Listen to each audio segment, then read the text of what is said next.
Sebab kat situ banyak kebudayaan yang kau boleh nampak yang sebelum ni kau tak pernah nampak. Banyak benda yang kau boleh rasa, boleh experience. Yang mana kau tak boleh dapat kat mana-mana. Betul. Kalau sekadar tengok kat TV, aku cakap totally fake. Ya tu, sebab kat TV tu orang pakai cawat pegang sumpit dia. Faham tak? Tak, dia tak macam tu tau. Dik, orang Sarawak cantik, Dik.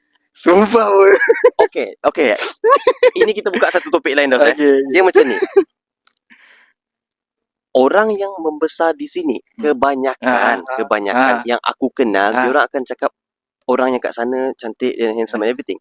Tapi orang yang kat sana akan cakap yang kat sini. Kontra.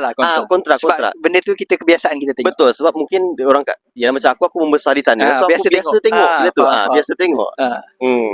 Tapi kalau aku masa-masa first pergi sana, ni honestly sebelum aku sampai Sarawak, aku pergi ke Sabah dulu. Faham?